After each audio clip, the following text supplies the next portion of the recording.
우리 함께 보실 말씀은 여호수아 7장 24절부터 26절까지의 말씀입니다.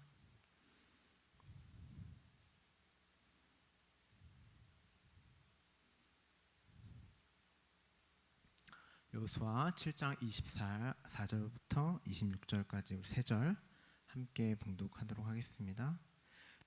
가 이스라엘 모든 사람과 더불어 세라의 아들 아간을 잡고 그 은과 그 외투와 그 금덩이와 그의 아들들과 그의 딸들과 그의 소들과 그의 나귀들과 그의 양들과 그의 장막과 그에게 속한 모든 것을 이끌고 아골 골짜기로 가서 여호수아가 이르되 내가 어찌하여 우리를 괴롭게 하였느냐 여호와께서 오늘 너를 괴롭게 하시리라 하니 온 이스라엘이 그를 돌로 치고 물건들도 돌로 치고 불사르고 그 위에 돌무더기를 크게 쌓았더니 오늘까지 있더라. 여호와께서 그의 맹렬한 진노를 그치시니 그러므로 그곳의 이름을 오늘까지 아골 골짜기라 부르더라. 아멘. 언약이라는 이 단어의 뜻은 말씀 약속입니다. 말씀, 약속해서 말씀, 약속. 이걸 조금 해석을 하자면 말로 약속함, 또 다르게 보자면 말씀으로 이루어진 또는 이루어지고 있는 또는 이루어질 약속, 그러니까 모든 시제를 다 포함하고 있는 단어입니다.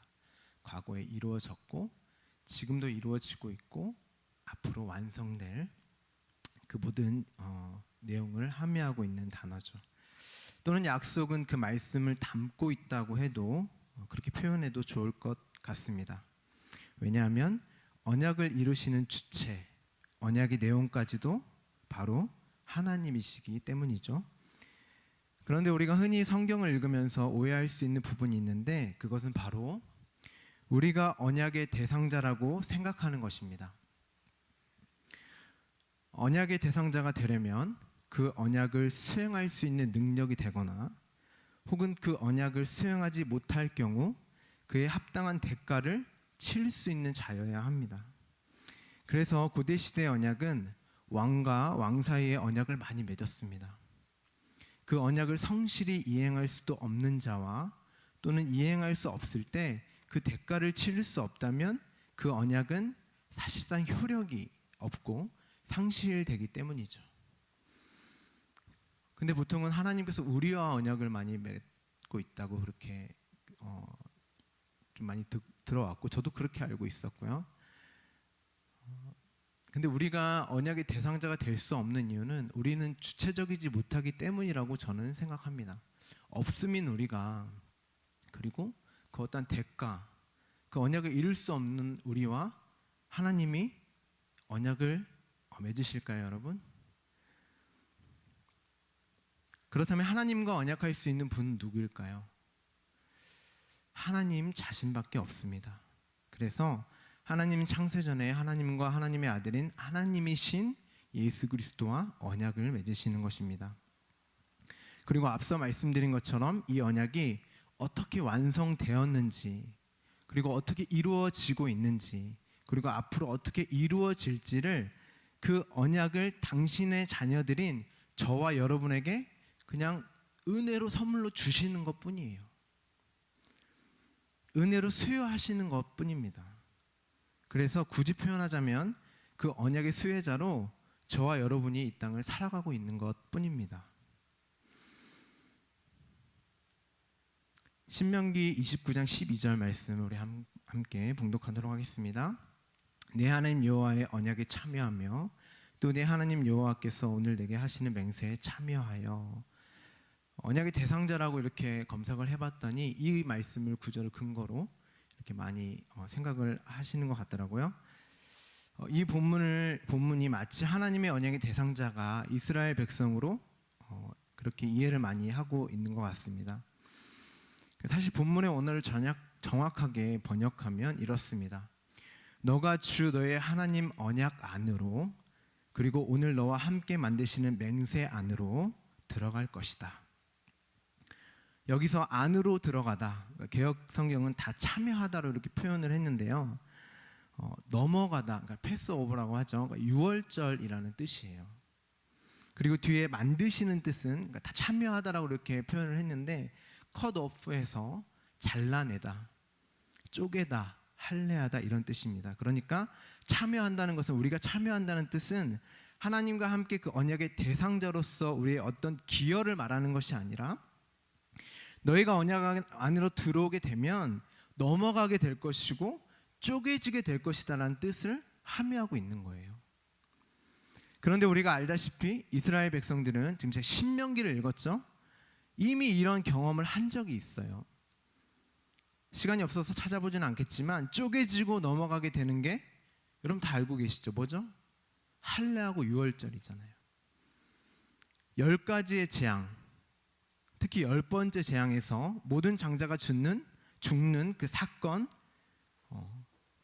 그 유월절, 장자는요 가족, 공동체의 대표를 상징하고 있기 때문에 그 대표가 죽음으로 그 가족과 공동체가 모두 죽는다는 의미를 가지고 있습니다. 그러니까 하나님의 애굽의 모든 이들을 심판하셨다는 거예요. 장자를 죽이심으로 애굽 전체를 심판함을 보여주고 있습니다. 그런데 이스라엘은 어땠나요? 이스라엘은 안 죽었을까요? 우리가 보기엔 표면적으로 안 죽은 것 같잖아요. 그런데 어린 양의 쪼개짐으로 말미암아 심판이 그들에게 패스오버를 됐고 넘어가게 되고 쪼개짐을 경험하게 됩니다. 예수 그리스도 그 장자의 죽음이 그들에게 수여됨으로, 그 언약의 완성으로, 그 전제됨으로 그들이 살아나게 된 거예요. 그런데 여러분 잘 생각해 보세요. 애굽의 장자도 죽고 이스라엘의 장자 맏 아들인 예수도 죽었습니다. 무슨 차이가 있을까요, 여러분? 하나님은 애굽의 10가지의 재앙을 모세의 입을 통하여 말씀으로 주고 그 재앙이 담고 있는 의미를 설명해 주지 않았어요. 그냥 표만 주고 그게 어떤 내용인지를 설명해 주지 않으셨어요. 그게 세상에게 하시는 하나님의 방법이세요. 그래 그들은 알 수가 없어요. 거기에 관심이 없기 때문에 하나님은. 그런데 하나님은 자신의 백성들에게 그렇게 하지 않으세요. 찾아가셔서 자신이 이미 완성되었고 지금 이루어지고 있고 앞으로 이루어질 그 일들을 반드시 이루어낼 그 언약의 내용을 친절하게 설명을 해주세요. 그들이 출애굽 이후에 유월절을 경험한 이후에 그 유월절에 담고 있는 내용을 친히 설명해 주십니다. 출애굽기 12장을 보시면 여러 가지 규례가 나오거든요. 그들에게 이렇게 주어져요. 그러니까 그 유월절에 담고 있는 내용이 무엇인지를 하나하나 설명해 주시는 거예요.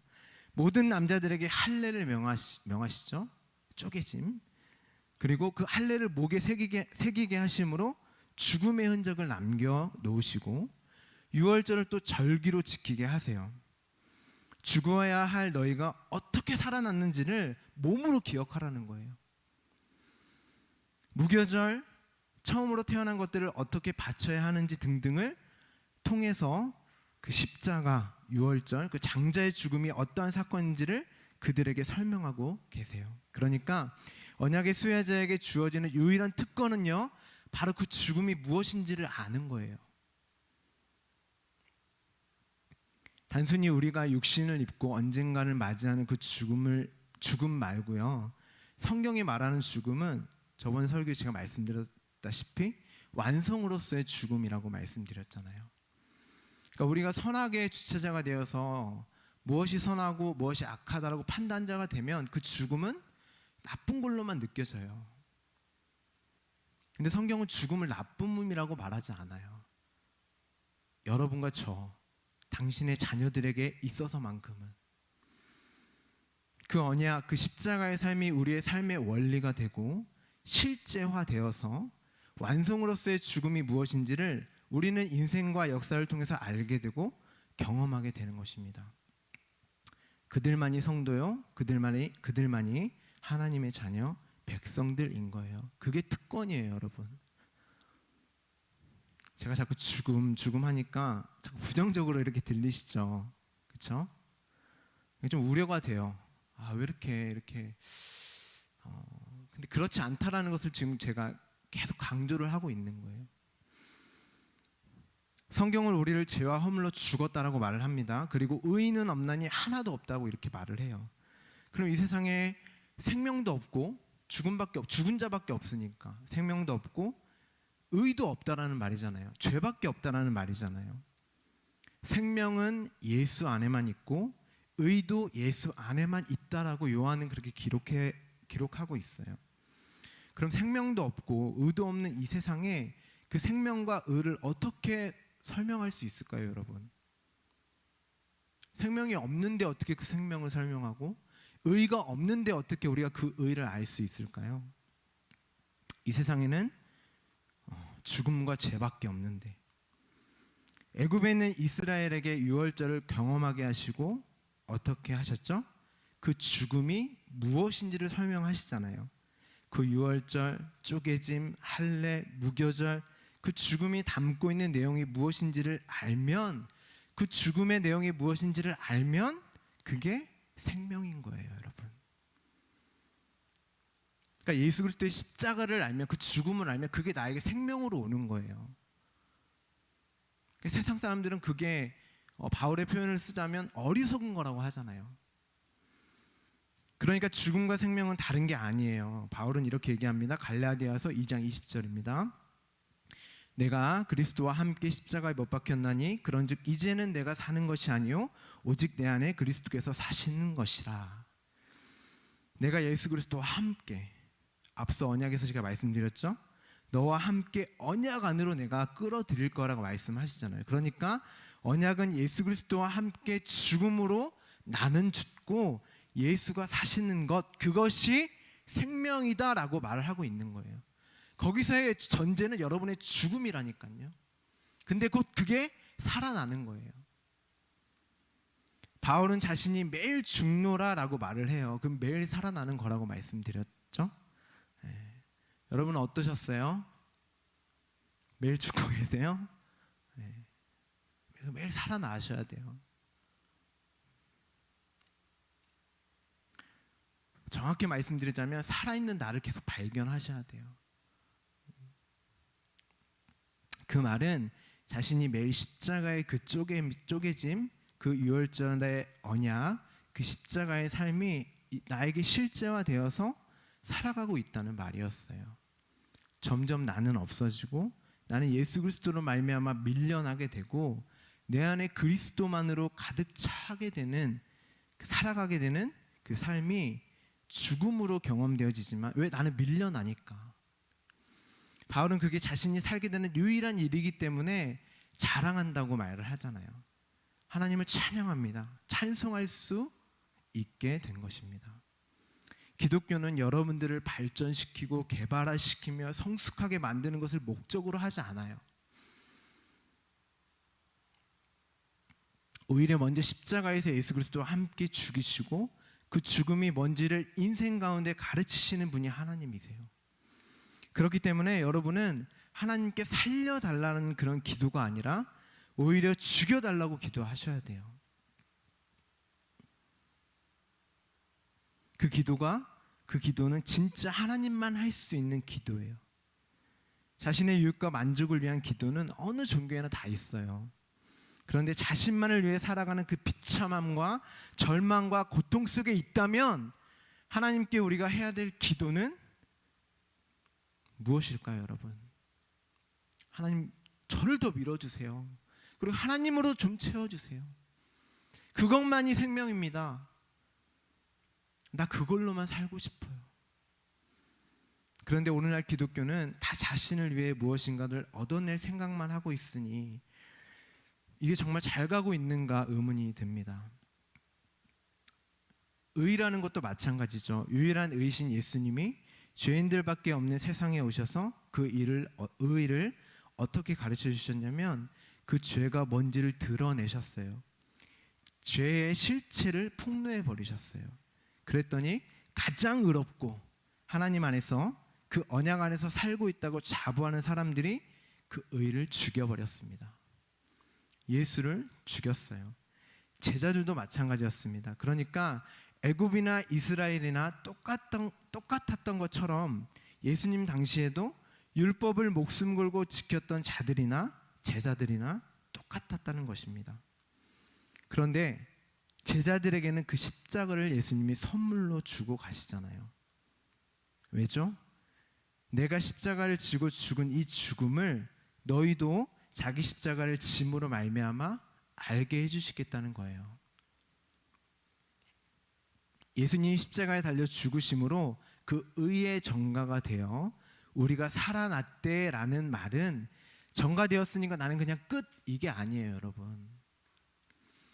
이 말이 아니고 그 십자가의 죽음이 뭔지를 말씀으로 너희를 장악하여 이끌어 가셔서 확실히 내가 죽이고 살려내겠다라고 하는 하나님의 선언이에요. 반드시 이루어내시겠다는 그런 선언. 그래서 우리의 영광과 찬송을 받아내시겠다는 것이죠. 그래서 우리의 목적이 뭐예요? 여러분이 이 땅에 와서 할 유일한 목적, 하나님을 찬송하는 거.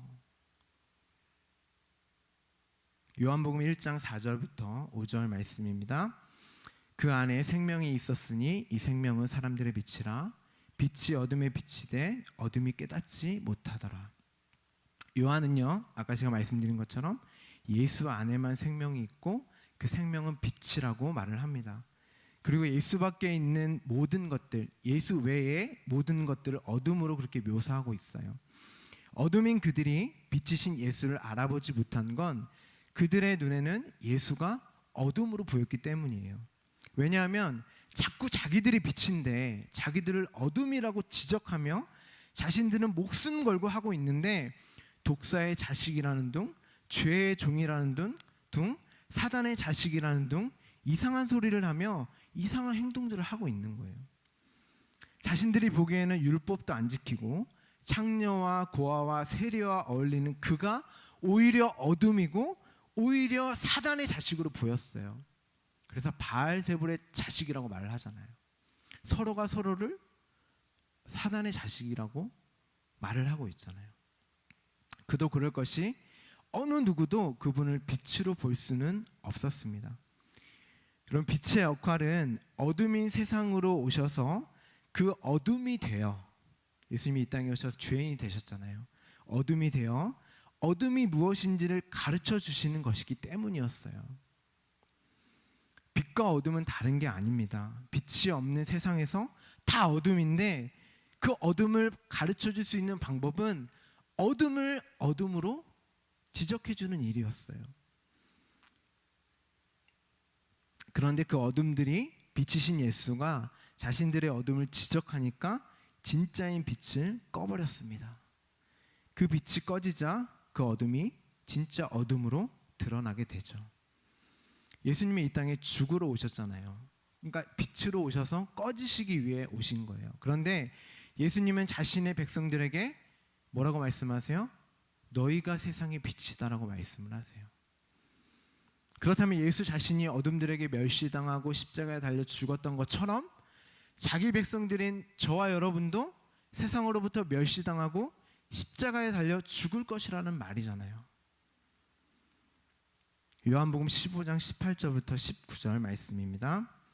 세상이 너희를 미워하면 너희보다 먼저 나를 미워한 줄 알라. 너희가 세상에 속하였으면 세상이 자기의 것을 사랑할 것이나 너희는 세상에 속한 자가 아니요 도리어 내가 너희를 세상에서 택하였기 때문에 세상이 너희를 미워하느니라. 맞죠? 네.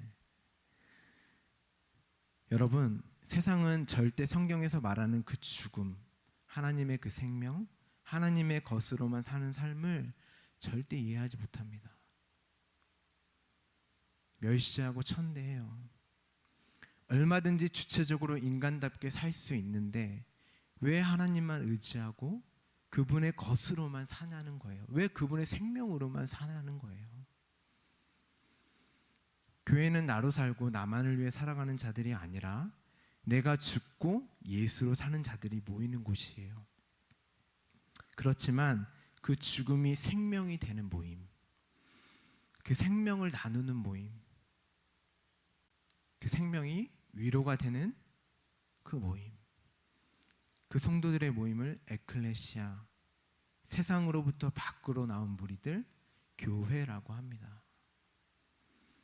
그런데 그 생명, 말씀, 은혜를 나누라고 하면 전부 말이 없어요. 우리 청년부가 그래요.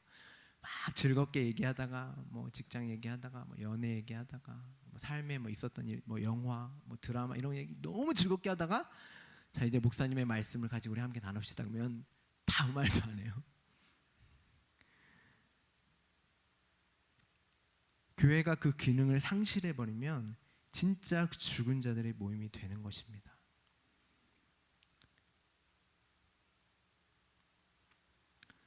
모이기만 하면 아파트 이야기를 하고 부동산 이야기를 하고 자식의 성공 이야기, 직장 이야기, 사람 헐뜯는 그 이야기. 결국에는 그 모든 이야기가 자신으로 수렴되어지는 그런 이야기들이잖아요. 거기에 생명이 어디 있습니까, 여러분? 저희 교회는 말씀을 통해서 어둠의 실체인 나의 모습이 드러나고 결국 완성으로의 죽음으로 귀결되어져 생명 차원의 삶으로 살아가게 되는, 죄를 통하여 의를 깨닫게 되는 그 십자가의 삶을 자랑하고 서로의 위로가 되어주는 그런 섬김이 있는 교회. 진짜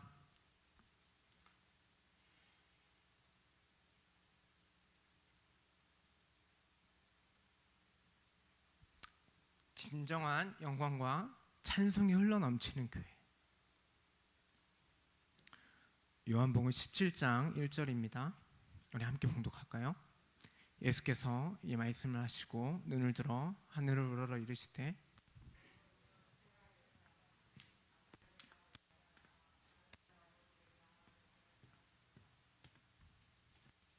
예수님은 십자가에 달려 죽으시는 그 사건을 자신이 영화롭게 되고 하나님의 영화롭게 되는 것으로 말씀을 하십니다. 여기서 말하는 영화는 영광이라는 뜻이에요. 글로리, 독사, 찬송과 영광. 내가 십자가에 달려 죽는 것이 나에게도 영광이요 나의 아버지신 하나님께도 영광입니다 라고 말씀을 하고 계세요. 하나님께 그 영광을 저와 여러분에게도 요구하고 계십니다. 영광은 내가 잘되고 부자 돼서 금메달 따고 좋은 직장 잡고 유명함을 얻어서 돌려지는 게 영광이 아니라 그건 세상의 영광이고, 하나님께서 원하시는 영광은 십자가의 영광밖에 없어요. 하나님은 여러분과 저를 반드시 그 언약 안으로 끌고 들어오셔서 그 유월절의 쪼개짐의 과정을 겪게 하심으로 십자가의 참된 진리를 깨닫게 하실 것입니다. 그래서 그 영광을 반드시 받아내실 거예요. 하나님께서 원하시는 유일한 그 영광과 찬송을 하게끔, 터져 나오게끔. 그런 의미에서 성도에게 있어서 죽음과 죄와 어둠은 반드시 필요한 거예요. 나쁜 게 아니에요, 여러분. 그래서 하나님은 이렇게 말씀을 하십니다. 디모데전서 4장 4절부터 5절 말씀입니다. 하나님께서 지으신 모든 것이 선함에 감사함으로 받으며 버릴 것이 없나니 하나님의 말씀과 기도로 거룩하여짐이라. 모든 것이 선하다. 이것은 성도에게, 하나님의 백성들에게만 인정되어지고 수긍되어지는 거겠죠. 거룩하여짐이라. 하나님은 모든 것을 통하여 우리의 거룩함을 이루시겠다는 그런 말씀인 것입니다. 우리가 자주 보았지만 다시 한번 볼게요. 에베소서 1장 4절 말씀입니다. 곧 창세전에 그리스도 안에서 우리를 택하사 우리로 사랑 안에서 그 앞에 거룩하고 흠이 없게 하시려고. 거룩함은 이미 그 목적과 과정과 결과를 모두 담고 있는 창세전 언약의 말씀이었어요. 그런데 중요한 것은 그리스도 안에서 우리를 택하사라고 말을 합니다. 앞에서의 내용을 그대로 가져오면 그리스도 안에서 택함 받은 백성은 반드시 죽음의 과정을 겪게 하신다는 거였잖아요. 거룩함이라 하는 것 자체가 하나님의 것으로만 충만한 상태, 거룩이라고 하는 속성은 하나님만이 가능한 것이기 때문에 우리가 거룩하기 위해서는 우리의 것이 비워지고 하나님의 것으로 채워지는 그 상태를 묘사하는 그런 의미인 것이잖아요. 이 땅에서의 우리의 거룩함이 이루어지는 과정이 우리의 십자가, 죽음으로 나타나게 된다는 것입니다. 예수님은 그 십자가를 나의 영광과 하나님의 영광이라 말씀하신다는 것이죠. 요한복음 5장 30절입니다. 내가 아무것도 스스로 할 수 없노라. 듣는 대로 심판하노니 나는 나의 뜻대로 하려 하지 않고 나를 보내신 이의 뜻대로 하려 함으로 내 심판은 의로우니라. 예수님은 철저하게 하나님의 말씀에 장악되어서 하나님의 말씀만 전하시고 하나님의 말씀을 드러내는 일을 하심으로 하나님이심을 나타내셨어요. 자기의 주체성을 완전히 상실하셨고 자신의 뜻이 아닌 자신을 보내신 이의 뜻대로 행하셨다. 그런데 예수님의 그러한 삶이 심판의 근거가 되고 의롭다라고 말을 합니다. 의는 자기가 있어야 할 자리에서 해야 될 일들을 충실히 하는 그 상태를 의라고 설명을 드렸잖아요. 하나님은 이 땅에서 하나님의 아들의 자리에서 하나님이 해야 할 일들을 충실히 하고 계셨으니 당연히 그분은 의로우시죠. 그런데 그 심판의 근거가, 그 의가 하나님의 뜻이 뭐였냐면 십자가에 달려 죽는 거였어요. 남들이 보기에 무력하게 죽는 것, 하나님이 죽으라고 하니 십자가에 달려 죽어버리시는 것. 그런데 그게 영광이었습니다. 맞아, 나는 아니구나, 하나님만이 전부구나. 이 사실을 자신의 자녀인 저와 여러분의 삶 속에서 그려내시는 게 십자가잖아요. 나는 아니야, 하나님만 맞아. 그래서 하나님은 우리의 마음속으로 말씀으로 뚫고 들어오셔서 우리를 장악하시는 그 은혜의 현실을 살게 하시는 것입니다. 그리고 진정한 영광의 대상인 하나님만을 높이는 피조물의 자리로 우리를 돌이키게 하시는 거예요. 돌아가게끔. 내가 있어야 할 자리에 있게 되는 걸 뭐라고 말씀드렸죠? 의라고 말씀드렸잖아요. 그래서 우리가 의인이 되는 거예요. 그 피조물의 자리에서 하나님만 영광 돌리고 찬송하는 나. 그 상태가 구원의 상태인 것이죠.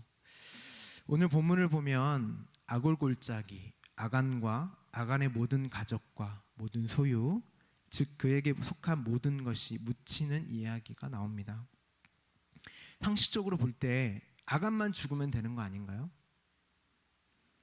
그런데 아간의 아들들, 딸들, 그가 소유한 모든 것을 여호수아와 이스라엘 백성들을 하여금 돌로 쳐서 죽게 합니다. 여러분도 다 잘 아시다시피 이 사건은 아이성을 점령하는 에피소드에 붙어 있어요. 가나안 점령과 그 땅을 분배하는 것이 여호수아서의 큰 플롯입니다. 실제로 이 여호수아서를 많은 기독교 국가들이 다른 나라를 침략하거나 전쟁을 일으키는 근거로 삼았어요. 십자가원 전쟁이 대표적인 예죠. 그리고 많이 땅 밟기도 많이 하잖아요, 선교단체에서. 그게 여호수아서, 그 말씀을 근거로 하는 거거든요. 그리고 그들은 그것을 선교라고 이렇게 일컫기도 합니다. 마치 그것이 하나님의 뜻이고 자신들이 그 뜻을 수행하는 사명자이며 여호수아와 이스라엘 백성이 하나님의 뜻으로 가나안 원시민들을 죽여 땅을 정복한 것이 정당했던 것처럼 그들 또한 자신들이 행한 모든 일에 정당성을 부여했습니다. 오늘날도 마찬가지로 자신들이 이룩하고 건설한 문명과 문화를 가지고 들어가서 마치 그것이 그들에게 엄청난 유익이 될 것인 마냥 하나님 믿으면 이렇게 잘 살게 될 거야, 이러한 문명과 문화를 가질 수 있어, 너희가 이렇게 못 사는 것은 하나님을 믿지 않기 때문이야 라고 말을 합니다. 그런데 여러분, 엄밀히 말하면 그건 폭력이에요. 그거 아십니까? 기독교 국가, 즉 선진국이라고 여겨지는 많은 나라들이 오히려 행복 지수가 훨씬 그들보다 떨어진다는 사실. 오히려 하나님을 알지 못하고 그런 국가나 종족의 행복 지수가 훨씬 높아요. 그런데 그런 나라에 기독교와 문명과 문화를 전했더니 급격하게 행복 지수가 떨어지는 연구 결과가 있습니다. 기독교의 선교는 그들에게 편의를 제공하고 높은 수준의 혜택을 주는 데 있지 않아요. 과거 선교사님들은 그 어떤 것도 가지고 가지 않았어요. 그들의 삶 속으로 들어가 그들과 함께 먹고 자고 마시며 삶으로 살아내며 복음을 전했습니다. 예수님이 이 땅에 오셔서 제자들의 삶 속에 들어가 그들과 함께 먹고 마시며 사셨던 것처럼 말이죠. 선교사님들이 가지고 갔던 것은 딱 하나밖에 없어요. 두 개라고 볼 수 있겠네요. 십자가와 성경책. 그 말씀을 전했던 거예요. 그러다가 그 말씀으로 핍박을 받으면 그곳에서 순교를 하셨습니다. 예수님이 이 땅에 말씀을 전하시고 핍박을 받으셔서 이 땅에서 십자가에 달려 죽으셨던 것처럼 선교는 그 땅에서 하나님의 말씀을 가지고 가신 그 선교사의 피를 타고 전해지는 것이지 어떤 문명과 문화를 전하는 게 목적이 되어서는 안 됩니다. 예수 믿는다고 잘 살지 않아요.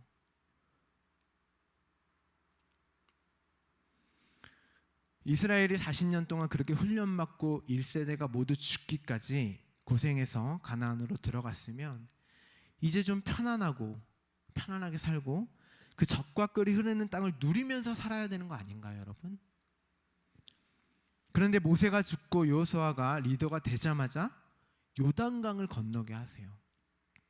그런데 이 모습은 1세대 이스라엘이 출애굽 당시 건넜던 홍해의 모습을 그대로 담고 있어요. 또 출애굽이죠.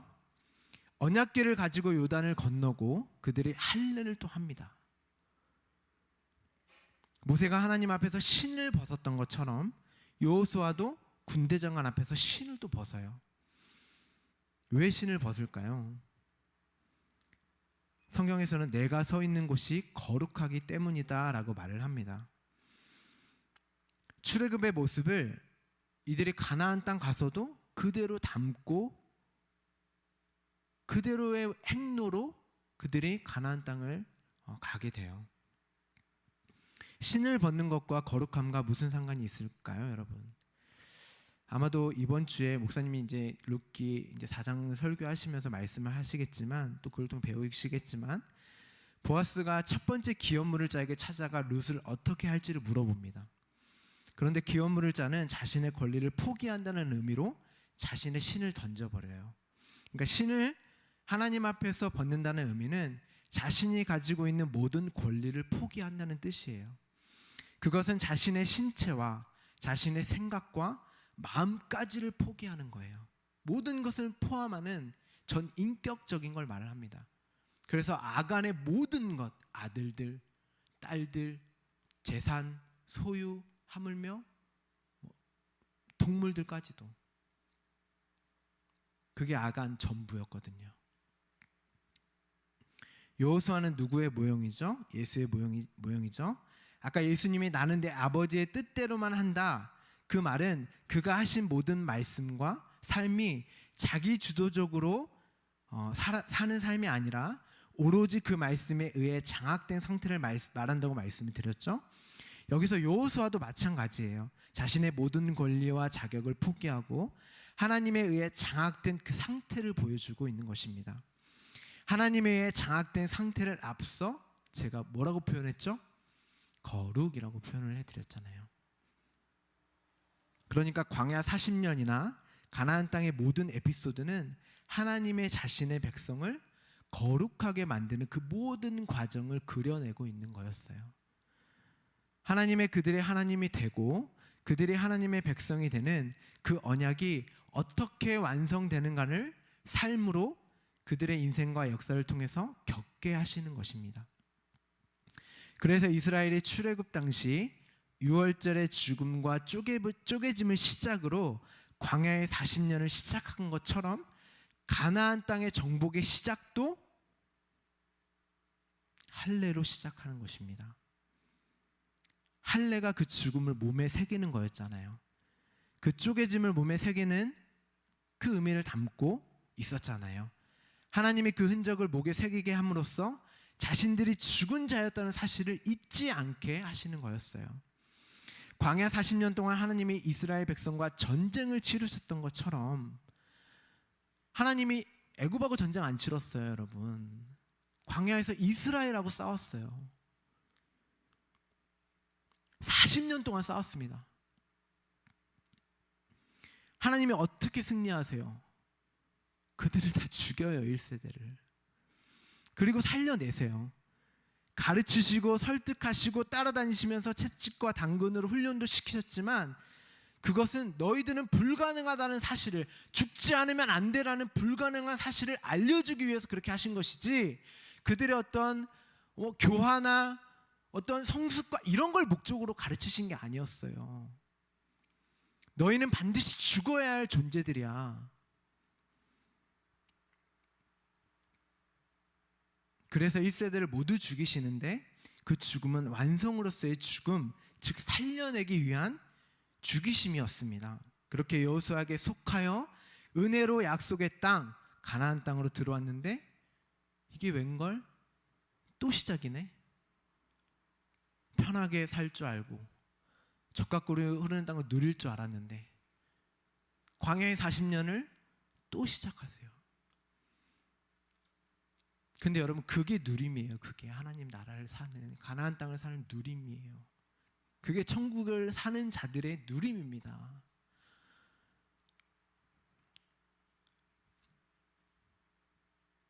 그걸 모르니까 이 땅이 너무 힘들지만, 그렇죠, 우리는 감각이 있고 육신이 있기 때문에 힘들지만 성도만은 알아요. 그 고통이, 그 죽음이 이렇게 힘들고 어려운 일이지만 또 때로는 그게 너무 기쁨과 감사함에 나에게 찬송으로 다가올 때가 있어요. 바울은 이것을 이렇게 표현합니다. 고린도전서 15장 31절입니다. 형제들아, 내가 그리스도 예수 우리 주 안에서 가진 바 너희에 대한 나의 자랑을 두고 단언하노니 나는 날마다 죽노라. 제가 일부러 계속 반복해서 이 구절을 가져오는 거예요. 여호수아 5장 9절부터 10절입니다. 11절까지 말씀입니다. 여호와께서 여호수아에게 이르시되 내가 오늘 애굽의 수치를 너희에게서 떠나가게 하였다 하셨으므로 그곳의 이름을 오늘까지 길갈이라 하느니라. 또 이스라엘 자손들이 길갈에 진을 쳤고 그달 14일 저녁에는 여리고 평지에서 유월절을 지켰으며 유월절 이튿날에 그 땅의 소산물을 먹되 그날의 무교병과 볶은 곡식을 먹었더라. 지금 할례 이후의 말이거든요. 지금 계속 유월절, 그 소산에 먹는 거, 무교병 먹는 거 계속 또 반복해서 나오잖아요. 그러니까 그게 죽음이 뭔지를 또 설명하는 거예요. 그러니까 계속 계속 죽게 하시는, 계속. 가나안 땅의 전쟁은 하나님이 40년 동안 이스라엘을 철저하게 부수시고 그 언약의 과정을 살게 하신 것과 동일하게 어떻게 하나님이 자신의 백성을 점령해 나가시는가에 초점이 있었던 거예요. 내가 너희와 전쟁을 하여 너희가 신고 있는 신을 벗기겠다는 것입니다. 그래서 거룩하게 만들겠다는 것이죠. 어떻게요? 하나님의 열심과 하나님의 능력으로만 그렇게 만드시겠다는 것입니다. 그래서 여리고 전쟁 때 그들이 한 게 없어요. 그냥 그 언약에 들어와서, 개역개정에는 참여하다라고 이렇게 번역했다라고 말씀드렸잖아요. 패스오버하고 컷오프, 죽이고 잘라내심으로 말미암아 하나님이 완성하신 그 언약을 보게 하시는 거예요. 그러니까 여러분은 보시면 돼요. 알면, 그러니까 나를 이해하고, 아, 내가 이렇게 죽어가는 과정이 하나님이 하시는 일이구나. 영생은 예수 그리스도를 아는 거라고 하잖아요. 여리고 전쟁 때 하나님이 뭐 남겨놓으셨나요? 거룩하고 깨끗하게 완전히 하나님 것으로 만들기 위한 전쟁인데 거기에 무엇이 남아있으면 안 되잖아요. 우리의 그 어떤 것이 조금이라도 남아있으면 그 상태로 하나님과 연합할 수가 없어요. 거룩의 상태가 되지 않습니다. 그래서 그 성읍에 있는 모든 것, 모든 남자, 여자와 젊은이와 노인뿐 아니라 소와 양과 나귀까지 칼날로 진멸해 버리십니다. 근데 윤리와 도덕적으로 생각하면 이게 하나님이 이해가 안 되는 거예요. 어떻게 하나님이 이렇게 잔인해? 어떻게 이렇게 폭력적이야? 그런 걸 성경이 이야기하고 있지 않아요. 여리고 전쟁은 하나님이 이렇게 내가 너희를 점령해 나갈 것이란다를 보여주는 전쟁이었어요. 여기에 너희가 보탤 것은 아무것도 없다. 너희는 할 수 있는 게 없어. 너희는 가만히 있어. 내가 이루는 이 모든 것을 좀 봐. 그런데 문제는 아이성을 점령하는 데서 발생합니다. 그들이 아이성을 보고 뭐라고 하는지 우리 여호수아 7장 2절부터 3절까지 함께 봉독하겠습니다. 여호수아가 여리고에서 사람을 베델 동쪽 베다웬 곁에 있는 아이로 보내매 그들에게 말하여 이르되 올라가서 그 땅을 정탐하라 하며 그 사람들이 올라가서 아이를 정탐하고 여호수아에게로 돌아와 그들에게 이르되 백성을 다 올라가게 하지 말고 2-3천 명만 올라가서 아이를 치게 하소서. 그들은 소수이니 모든 백성을 그리로 보내어 수고롭게 하지 마소서 하므로. 이들이 광야에 있을 때 가나안 땅에 정찰병을 12명을 보내잖아요. 이들이 뭐라 그래요? 거기는 아낙 자손, 거인 네피림들이 있어서 우리가 갈 수 없어요. 자기들이 보는 그 시선, 관점, 어떤 경험 이런 걸로 하나님을 이 말씀을 판단해 버려요. 근데 이제 오늘은 아이성을 보니까 자기들이 해볼 만 하거든요. 아, 여리고성도 우리가 아무것도 안 했는데 점령했는데 아이성? 여리고성에 비해서 아무것도 아닌 것처럼 보였거든요. 여러분, 모든 전쟁은요 하나님께 속해 있어요. 그게 작은 전쟁이든 큰 전쟁이든. 이 전쟁은 하나님과 이스라엘과의 전쟁이었어요. 하나님과 애굽의 전쟁도 아니었고 하나님과 가나안 땅의 전쟁도 아니었습니다. 하나님은 그들에게 관심이 없어요. 그들에게는 그냥 이적과 기사, 재앙만 주고 그게 무엇이 의미하는지 설명을 해주지 않아요. 여러분, 이 시대에도 기적과 이자, 은사 이런 거 있잖아요. 거기서 그 의미를 설명해 주나요? 그냥 그 나타나고 그 경험에 끝나잖아요. 그 일들이 일어날 수 있어요. 부정하지 않습니다. 근데 그 사람들은 그걸로 묶여서 그게 현실이 되어 거기서 죽습니다. 애굽에서 이적과 기적이 없었던 게 아니에요. 예수님 시대에 이적과 기적이 없었던 게 아닙니다. 지금은 정경이 완성되고 그런 것들이 없을 거라고 저는 생각을 해요. 하지만 설사 있더라도 저와 여러분들은 거기에 묶일 필요가 없어요. 이미 우리는 그게 담고 있는 내용이 뭔지를 알잖아요. 오직 하나님의 이스라엘 자신의 백성들에게만, 저와 여러분에게만 관심이 있어서 찾아오셔서 그게 담고 있는 내용이 무엇인지를 가르쳐 주세요. 사무엘은 이렇게 말을 합니다. 사무엘상 17장 47절입니다. 또 여호와의 구원하심이 칼과 창에 있지 아니함은 이 무리에게 알게 하리라. 전쟁은 여호와께 속한 것인즉 그가 너희를 우리의 손에 넘기시리라. 하나님의 모든 전쟁이 여호와인 자신에게 속한 것이며 그 전쟁은 구원을 이루기 위한 전쟁이라고 말을 해요. 그 말은 즉 하나님은 자신의 백성인 이스라엘과만 전쟁하시며 그 전쟁을 구원을 이루기 위한 전쟁이다라는 의미를 담고 있었던 거예요.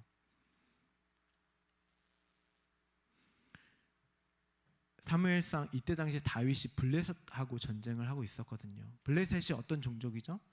이 가나안 땅을 점령하면서 하나님이 다 멸하라고 했는데 이스라엘이 멸하지 않아요. 남겨놔요. 왜요? 그들이 가지고 있는 게 탐이 났거든요. 그게 지금 오늘의 이스라엘 괴롭히는 이 블레셋.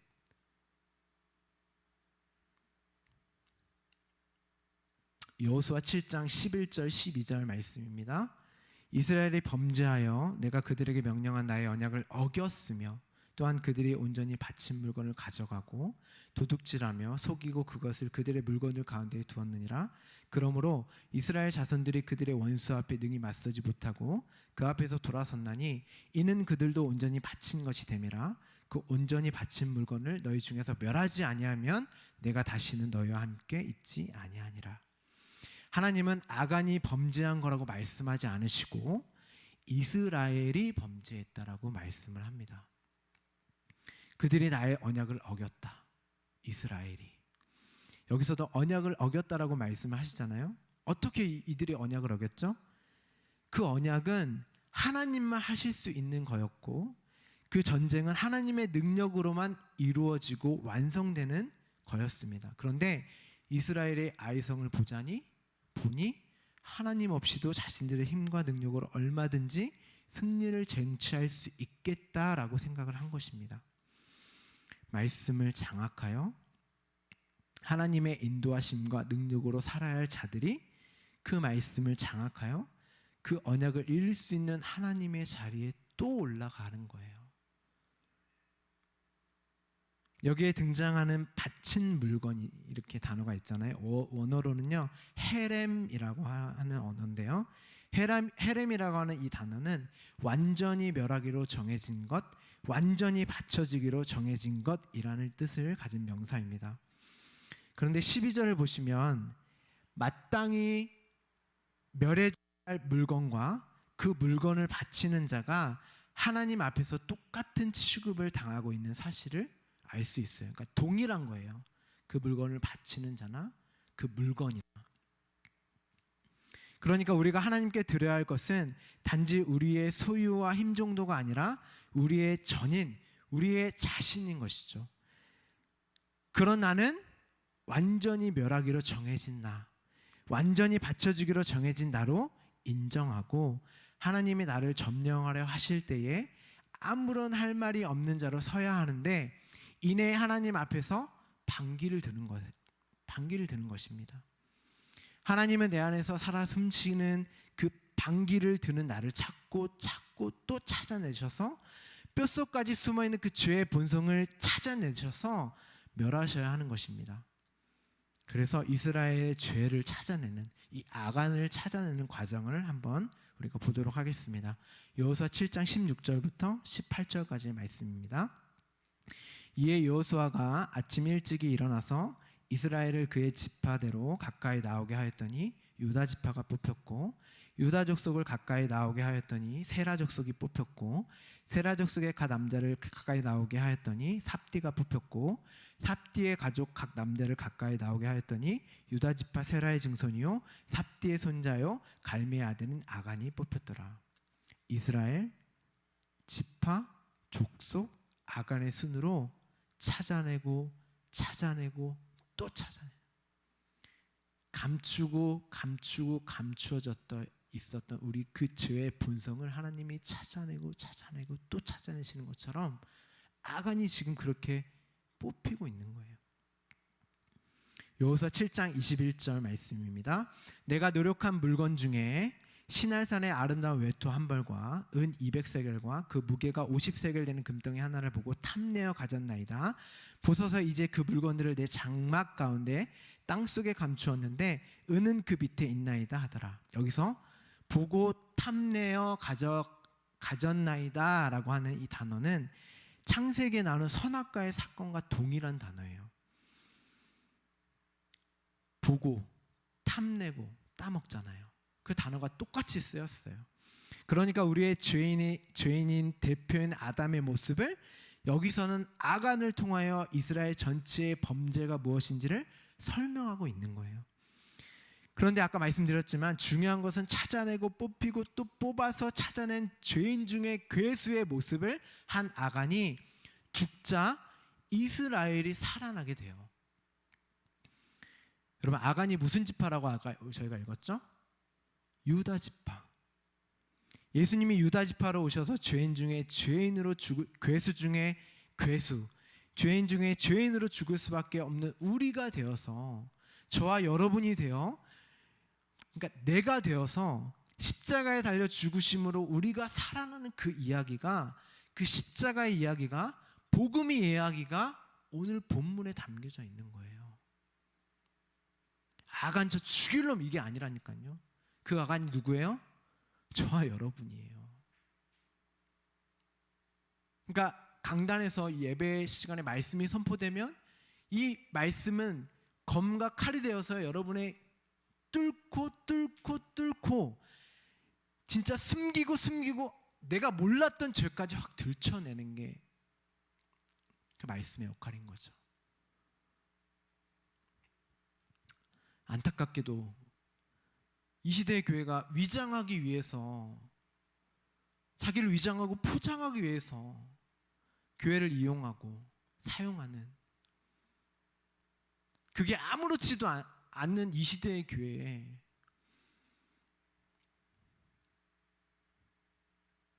그렇지만 하나님이 원하시고 뜻하시는 교회는 반드시 있습니다.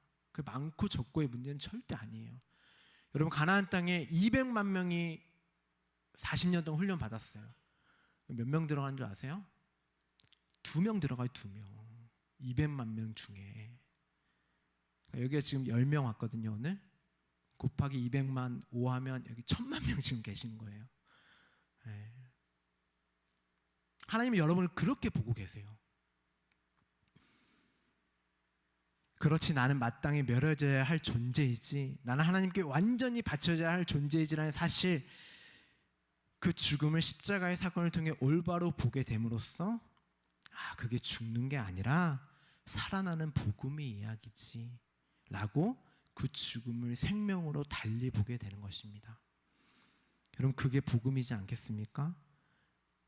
여러분, 너무 힘드시잖아요. 내가 나 자신을 볼 때 내가 정말 구원받는 자 맞는지, 내가 세상으로부터 이렇게 죽어가는 게 맞나? 이게 아닌 것 같아. 모든 사람들이 예수 믿으면 잘 돼야지, 복 받아야지, 건강해야지. 그런데 나는 아닌 것 같아. 아직 그 죽음이 뭔지 모르는 것 같기도 하고, 비참함도 없고, 내 자신을 볼 그런 경험도 별로 없고. 그런데 그렇게 내가 죽어가는 모습이 생명으로 살아나고 있다는 사실을 알게 되는 게 복음인 것입니다. 왜냐하면 하나님의 나를 점점 내 안에 있는 나라는 존재를 밀어내시고, 하나님이 나와 싸우셔서 자신인 하나님으로 채우시려고 하시거든요. 나는 그게 때로는 그렇게 기쁘지 않아도, 나는 애굽이 좋고 가나안이 좋고 마땅히 멸해져야 할 것들이 너무 좋아도, 그런 내가 너무 때로는 좋기도 하고, 그런데 그걸 성경은 저주라고 하며 진짜 죽은 자의 모습이라고 성경은 말을 합니다. 그런데 예수 그리스도께서 그 자리로 내려가셔서 나의 죽음, 그 죽음을 예수께서 죽으심으로 말미암아 우리의 그 저주의 상태를 풀어버리시는 것입니다. 아간이 지금 그 일을 함으로 말미암아 이스라엘이 살아나는 거예요.